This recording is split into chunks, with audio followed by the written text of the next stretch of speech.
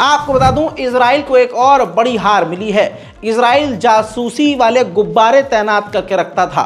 अब आपको बता दूं कि हिजबुल्लाह उन गुब्बारों पर नजर रख के, उन गुब्बारों को ही ट्रैक करके गुब्बारों पर हमला कर रहा है, जिससे हमले कामयाब हिजबुल्लाह के हो रहे हैं, जिसमें अब इजराइल ने उन तमाम जासूसी गुब्बारों को डिसमेंटल यानी ख़त्म करना, नीचे खुद गिराना शुरू कर दिया है। उधर हिजबुल्लाह की कमर पे कमर टूटती जा रही है।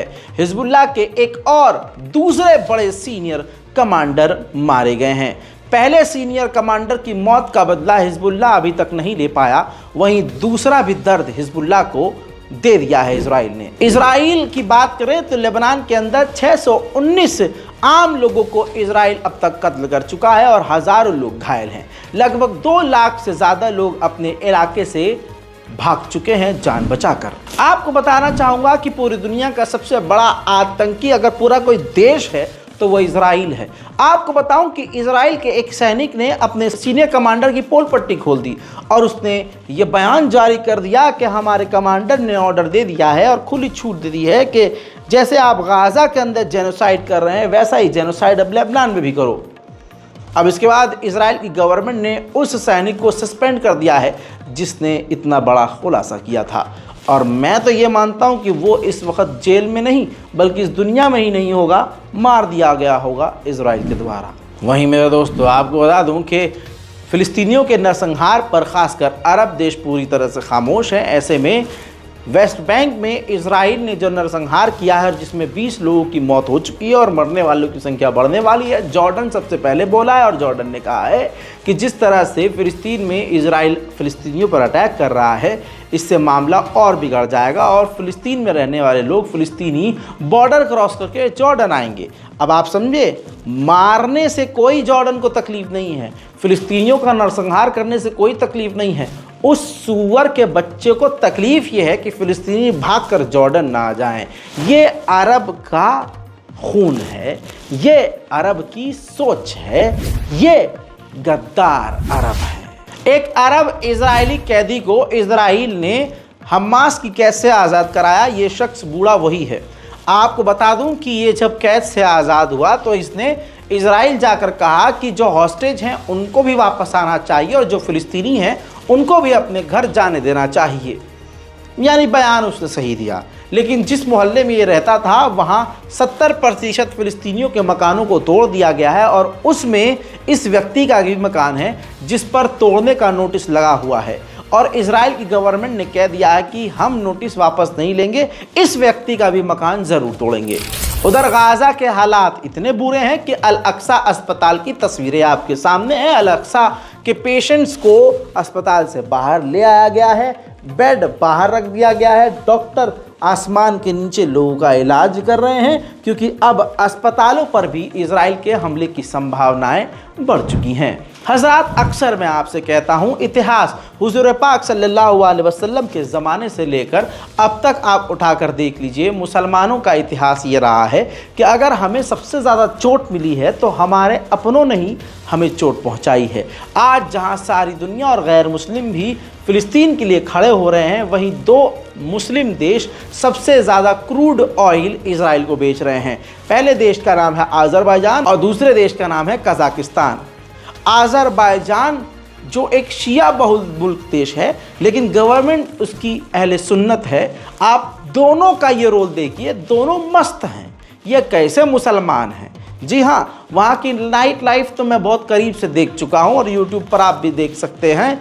1 नंबर के अय्याश नाम के मुसलमान हैं। ऐसे लोगों पर क्या ही असर पड़ेगा, समझ रहे हैं आप? 2 मुस्लिम देश क्रूड ऑयल लगातार इजराइल को दे रहे हैं। अरब देश खाना पानी दाना सऊदी अरब के रास्ते और यूएई के रास्ते से इजराइल भेज रहे हैं। जॉर्डन और इजिप्ट अपने पोर्ट का इस्तेमाल इजराइल को खाना भेजने के लिए, फल फ्रूट भेजने के लिए कर रहे हैं।